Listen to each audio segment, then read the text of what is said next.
Hey guys, welcome back to a brand new sports card market video. Today I'm going to be going over why I believe the sports card market dip is officially over, and I want to look at football in particular today and why I believe that the bottom for buying football cards has officially passed.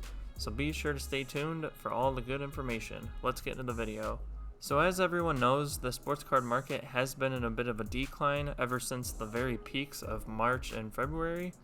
But everyone has been looking for when exactly the bottom is going to hit, and I'm looking at football today in particular just because of the national coming up and football season is the closest sport for beginning, and usually you like to see a lot of hype and card prices go pretty crazy sometimes, or they at least see a gradual increase as the hype begins to build for the new season. So I'm going to be looking at football here today, and we're going to be starting off with Patrick Mahomes, his Holo Optic PSA 10 rookie card. Very expensive card for a lot of people, but it's still one of the good indicators of the football card market, at least for modern. And as you can see here, April he was about $5,000, a little bit less, and he's been on a steady decline all the way through May and through June. And I believe that middle of June towards the end of June was the bottom for a lot of football cards, because as you can see here, 3,500 was about the bottom for Mahomes, and then he started going up 4,000, another 4,000, another 3,600, a little low there, but then ever since then he's been increasing for the past 3 weeks. And it's not just Mahomes cards, it's Carson Wentz's PSA 9. He was at $200 at the end of May even, and he's decreased to about $105 to $110, and he stayed steady. He's even growing a little bit here, 125, 135 into July. And looking here at Dak Prescott, his optic base, a little bit of steady movement. The Cowboys hype is real, so Dak Prescott wasn't really going to lose that much value. But even peaking here at 339 at the beginning of the chart, April 21st, and then all the way down here at June 26th, right at the bottom that I'm thinking has happened, 220, and then since then, upwards of $300. You have a 285 sale here, 295, so it's right at that 300 mark, so it's grown almost 30%. And also looking here at Josh Allen, not as easy to spot the trend, but May 30th, $1,000 right here, been on a little bit of a decline since then. $650 right here, which is an absolute steal for Josh Allen in my opinion. But even since then, $777 here, $800, and then a $713 right at the beginning of July. And then a few sales here, he's right back up at about $850, $825, and I think he's going to keep climbing as we get closer to the National. Looking here at a couple Kyler Murrays as well, see a similar trend here, end of April, beginning of May, still pretty high prices, $700, $650 here for this Concourse Silver, and then a bit of a decline. Another similar trend right here, end of June, second to last week of June, and then a gradual increase. $550 here on July 9th. It's a little lower right now, but still a general increase from June 20th. Looking here at another Kyler Murray, field level silver. I'm trying to take as many different cards as possible, comparing some players' bases and then some players' low pop cards.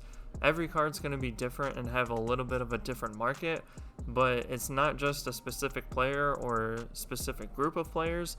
It's the general trend of average to above average NFL quarterbacks, even up to the best ones. So here, looking at field level silver for Kyler Murray, 425, about 427 here at the end of April. Another steady decline right there, June 20th. Again, another key date that's showing up on a lot of other cards. Then just a gradual increase again, right around $400. Still a couple weeks to the National. Looking here at another Kyler Murray card. Not as easy to see, but still a $745 sale here. Decline right down to June 23rd, $521. And then again, increase into July. So I really think this dip bottomed out here in the second or third week of June. And even looking here at Lamar Jackson, a base card. Everyone's been swearing off base cards, wanting to sell, get rid of. All the base cards are in decline, but base cards still hold value sometimes.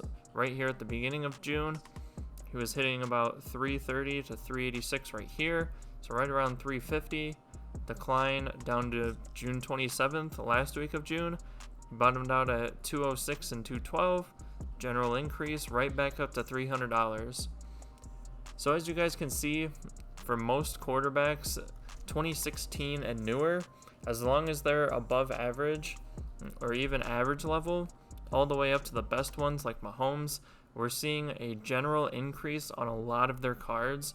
Now there's still going to be some cards here and there that have really low pop that can just either hold value or increase in value over the long run. But all of the cards that have been decreasing since April-ish all have seen a very steady increase leading up to the National. I think the National is a very big reason why we are seeing that increase. And also with football season right around the corner, I think people are starting to buy up their football cards a little bit earlier in anticipation of that August jump, which is causing a lot of this increase here. So now I want to take you guys through the monthly percentage change on a lot of these quarterbacks that I just went through. We'll start off with Patrick Mahomes here. A lot of his cards are anywhere from 10 to 15, even 25% up across the board for monthly percentage. A lot of these are the more expensive cards, but even for some of the cheaper cards, like this Rookie Gridiron Kings PSA 9, very common card, very cheap card compared to a lot of his other stuff, even that's up 17%. You got 15% here, 15% here. Just lots of good signs that the football market is increasing and raring to go up towards the National and the start of the NFL season as well. We're going to look at Lamar Jackson next.